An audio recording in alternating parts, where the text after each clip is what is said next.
করে নেবে ফ্লাইট, খুলে যাবে নতুনের দরজা, ভরে যাবে লাইট, ফিউচার লাইটস। অ্যাকশন। নমস্কার, আমি সুদীপ্ত দে আবার চলে এসেছি ফিউচার লাইটসের ফ্লোরে।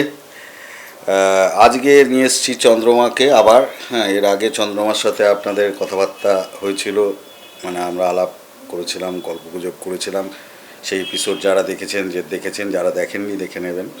চন্দ্রমা আমাদের ইনস্টিটিউটের মিউজিক ডিরেকশন ডিপার্টমেন্টের ছাত্রী। ওর কতদিন হলো চন্দ্রমা তোমার? আমার 10 মান্থস কমপ্লিট হয়ে গেছে। 10 মান্থস কমপ্লিট হয়েছে, মানে আর 2 মাস পরেই 1 বছর কমপ্লিট হবে। তোমাদের মনে হয় 1.5 বছরের কোর্স, তাই তো? তাই যে তুমি প্রথম কথা একটা ছোট্ট করে জানতে চাই, সেটা হচ্ছে এই 10 মাসে যেখানে এসে তুমি দাঁড়িয়েছো, সেটা কি মনে হচ্ছে তোমার? মনে হচ্ছে এবার কাজ করার জন্য অনেকটা রেডি হয়ে গিয়েছি। রেডি হয়ে গেছে, এবার কাজ মানে পেলে খুশি আত্মবিশ্বাসের হয়ে জায়গাটা অনেকটা, আত্মবিশ্বাসের হ্যাঁ। জায়গাটা অনেকটা এসছে। হ্যাঁ, তার মানে কাজে দিচ্ছে। হ্যাঁ, ঠিক আছে। তোমাদের শেখায় কে? আমাদের চন্দন স্যার শেখায়, চন্দন রায়চৌধুরী। আর গৌরব স্যার, গৌরব রয়, গৌরব রূপঙ্কর অত্যন্ত ভালো। দাস শেখায়। তা যাই হোক, এই এদের সাথে কাজ করতে গিয়ে মানে যখন শেখা হচ্ছে বা কাজে এদের মাধ্যমে কোনো কাজ হচ্ছে কি, মানে এরাও কি কোনো দায়িত্ব দিচ্ছেন? হ্যাঁ, চন্দন স্যারের সাথে আমরা হচ্ছে একটা গান রেকর্ডিং করব বাহ। কিছুদিনের মধ্যেই আশা করছি। যেহেতু কিছুদিন রেকর্ডিংয়ের একটু টাইমের দিক ওদিক হচ্ছে বলে তাই ওটা হয়ে উঠছে না, কিন্তু খুব শীঘ্রই আমরা একটা গান রেকর্ডিং করতে চলেছি। ওটা ফিল্ম ডিরেকশনের একজন স্টুডেন্ট, সে লিরিক্স লিখেছে আর আমি পুরো গানটার অ্যারেঞ্জমেন্ট করছি। বাহ, very good very good. Arrangement কি শুরু হয়ে গেছে, মানে কাজ শুরু হয়েছে? হ্যাঁ, কাজ শুরু হয়ে কাজ গেছে। শুরু হয়ে গেছে ওটা। বাহ। এছাড়া কোনো কাজ এখন পর্যন্ত দায়িত্ব এসছে বা করেছো এরকম? করিনি, কিন্তু দায়িত্ব এসছে 2 জায়গা থেকে। 2 জায়গা থেকে এসছে। হ্যাঁ, হ্যাঁ, মানে সেগুলো কি ডিপ্লোমা ফিল্ম না প্রজেক্ট ফিল্ম? কি প্রজেক্ট ফিল্ম। Project film. হুম, ঠিক আছে। তাই যে মিউজিক ডিরেকশন করবে বা গানেরও তো কাজ করছে চন্দনদার সাথে। চন্দনদা তো সবাই জানেন, যারা চন্দন রায়চৌধুরী বিখ্যাত, হ্যাঁ, মিউজিক ডিরেক্টরের যথেষ্ট, মানে কমার্শিয়াল বেঙ্গলি ফিল্মের সাথে তো ভয়ানকভাবে জড়িত।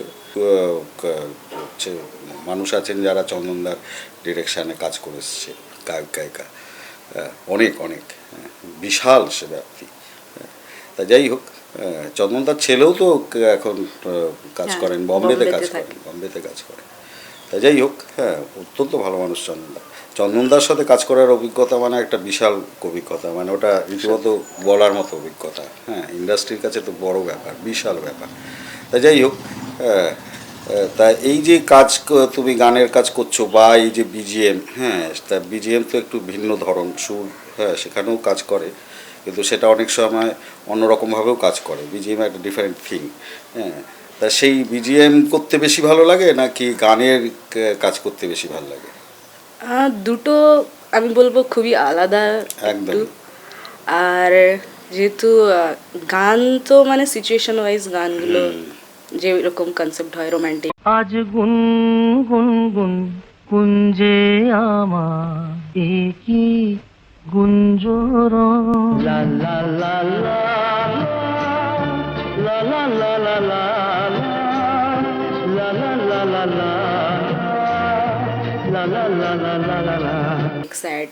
जाने वो कैसे लोग थे जिनके प्यार को प्यार मिला, बेचारा कहाँ जानता है खलिश है ये क्या खला है, हमने तो जब कलियां मांगी कांटों का हार मिला। বিজিএমের ক্ষেত্রে প্রতিটা স্টেপেই আই গেস এক একটা মিউজিক তৈরি হয়েছে।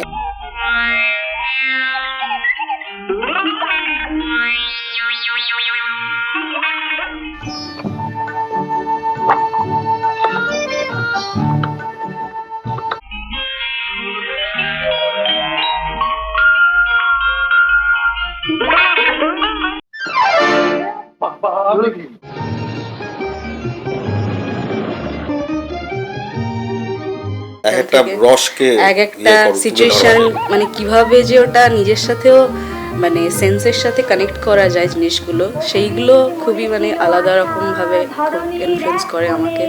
মানে বিজিএম করতে গেলে আরও মনে হয় যে জিনিসগুলো আরও ডেভেলপড হচ্ছে, মানে একটা সিনের পেছনে যখন বিজিএমগুলো থাকছে সেগুলো সিনটাকে আরও এনহ্যান্স করতে আরও হেল্প করছে, যে মানে সিনটা কীরকমভাবে যাবে। কিছু ডায়লগ না থাকলেও বিজিএম সেটাকে আরও হেল্প করে, একদম যে কি হতে চলেছে বা কি হবে ফিউচার বা কি হচ্ছে সেটা বিজিএম হেল্প করে। তো বিজিএম করতে এখন খুবই ভালো লাগছে।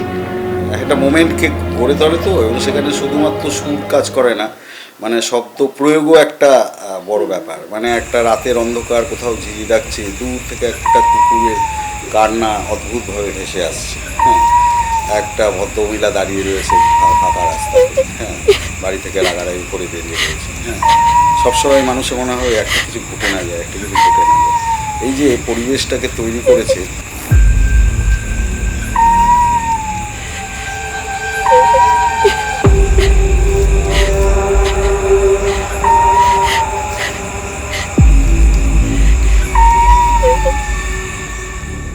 হ্যাঁ, উনি সমস্ত কিছু দিয়ে এই বিজিএমের এই সব ব্যাপারগুলো ভয়ানক, যত ভালো হবে তত এক একটা মোমেন্ট করে ওঠে, হ্যাঁ, তা সেইগুলো তোমাকে ইন্টারেস্ট দেয়। হ্যাঁ, আবার ধরো গানও তো ছবির ভিতরে একটা বিশাল, বিশেষ করে কমার্শিয়াল ছবিতে, হ্যাঁ, গানের একটা বড় ভূমিকা আছে। আমি চেয়ে চেয়ে দেখি সারাদিন, আজ ওই চোখে সাগরের নীল, আমি তাই কি গান গাই কি বুঝি মনে মনে হয়ে গেল মিল।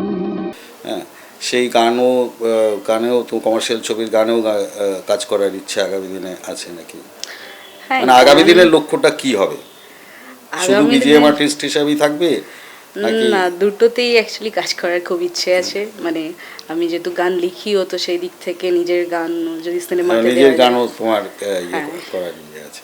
তা তোমার গান এর আগের বারও আমি বলেছিলাম দর্শককে যে এরপরে ওর এপিসোড হলে সেইখানে ওকে বলবো একটু গিটার টিটার নিয়ে আসতে, আমরা বাজনা শুনতে শুনতে শুনবো একটুখানি, হ্যাঁ, তাতে কী হয়, বেশ আড্ডাগুলো জমে যায় কি।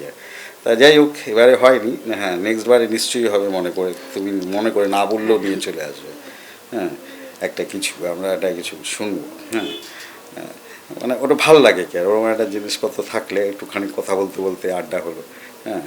তা যাই হোক, এবার সঙ্গীত অ্যাকচুয়ালি কী জানো, সঙ্গীত যেমন তুমি মেঘে ঢাকা তারা দেখেছো? মেঘে ঢাকা তারা দেখবে, সেখানে একটা চরিত্রই আছে যে অল ইন্ডিয়াতে অনিল চ্যাটার্জি করেছিলেন, হ্যাঁ, বড় ভাইয়ের চরিত্র, একটু পাগলাটে, সে সবসময় তার গানের জগৎ নিয়ে থাকে, তার ইচ্ছা আকাশবাণীতে তার ছবি লাইভ, তখন তো লাইভ হতো, আকাশবাণীতে সে গাইবে, এই স্বপ্নে বিভোর হয়ে রয়েছে, হ্যাঁ। তারপরের বোন, হ্যাঁ, নীতা, হ্যাঁ, সে বাড়ির সামলায়, হ্যাঁ, তা সেইখানে সঙ্গীত প্রয়োগকে কীভাবে ঋত্বিক ঘটক করছেন। নীতা বাড়ি ফিরছে স্কুল থেকে বা কাজের থেকে ফিরছে গিয়ে, হ্যাঁ, সেই সময় আচমকা দেখছে নদীর পাড়ে বসে উল্টো দিক দিয়ে ট্রেন যায়, একটা লাইন আছে, একটা গাছের নিচে বসে তার দাদা, হ্যাঁ, আপন মনে করে সে প্র্যাকটিস করছে, হ্যাঁ, একটা আলাপ করছে কি। ঋত্বিক ঘটক কী করলেন, মানে হলিউডও চমকে গেছিল সেই সময়। অ্যাকচুয়ালি প্রাচ্য সিনেমার ভিতরে সঙ্গীত অথবা বিজিএম যখন ঢুকতো, তখন কিন্তু এই অ্যাম্বিয়েন্সের শব্দ টব্দ এগুলোকে, মানে পাখার শব্দ থাকবে না, গাড়ির শব্দ থাকবে না, ওগুলো সব থেমে যেত, শুধু ওটার জন্য। ঋত্বিক ঘটক সেই অর্থে যেন প্রথম দেখালেন, হ্যাঁ, ভারতীয় ছবির এক পরিচালক, যে না না না না, ও গান গাইবে, ট্রেনটা চলে যাচ্ছে, ট্রেনের শব্দটাও থাকবে, হাওয়ার শব্দটাও থাকবে, হ্যাঁ, সবকে একসাথে রেখে ওই যে প্রেজেন্টেশন ভাবা যায়, হ্যাঁ, ঠিক আছে, দেখবে ওই সব ছবি, হ্যাঁ, মানে মানে এগুলো তো প্যারালাল মুভি সেই সময় এসেছিল, রিয়েলিস্টিক লাইফটাকে তুলে ধরবার জন্য তার একটা মুহূর্ত, সে অসাধারণ। যাই হোক, তাহলে আগামী দিন তোমার ছবি খুব দ্রুতই আমরা দেখবো নাকি, হ্যাঁ, আর গানও শুনবো নিশ্চয়ই। এনজয় করছো তুমি? ভীষণভাবে এনজয় করছি অ্যাকচুয়ালি কাজ করতে গিয়ে। খুব ভালো, খুব ভালো। চন্দ্রমার আগামী দিনে এর আগেও আমরা বলেছিলাম, হ্যাঁ, চন্দ্রমা মিউজিক ডিরেকশন নিয়ে কাজ করছে। তারপরে আবার কিছুদিন পর ওর সাথে দেখা হয়েছে, আরও ডেভেলপমেন্ট হয়েছে, কিছু কথাও শুনলাম চন্দনদার সাথে একটা গানের কাজ করছে। দুজন ছাত্রছাত্রীর প্রজেক্ট অর ডিপ্লোমা ফিল্মে, হ্যাঁ, ওর বিজিএম করবার এসছে, মানে ও ব্যস্ততার দিকে যাচ্ছে। এখনও 1 বছর শেষ হয়নি, আর 2 মাস পর শেষ হবে। আশা করছি 2-2.5 মাস পর আবার আমরা যখন মিট করব তখন ওর গানগুলো বা বিজিএমের কাজগুলো হয়ে যাবে। সেই সময় সেগুলো নিয়েও আলোচনা আমরা করব, এবং অবশ্যই সেদিনকে খুব একদমই ভুলবে না, হ্যাঁ, নিশ্চয়ই। আমরা একটুখানি আড্ডা মারতে মারতে ওর গান বাজনা এসবও একটু শুনবো। যাই হোক, সঙ্গে থাকবেন 365 দিন, ওদের সাথেও থাকবেন, ওদের কাজকর্মে উৎসাহ দেবেন, হ্যাঁ, এটাই আমাদের কথা, এটাই আমাদের সবসময় আমরা বলতে চাই। ভালো থাকবেন, 365 দিন আমাদের সাথে থাকবেন। নমস্কার। Future lights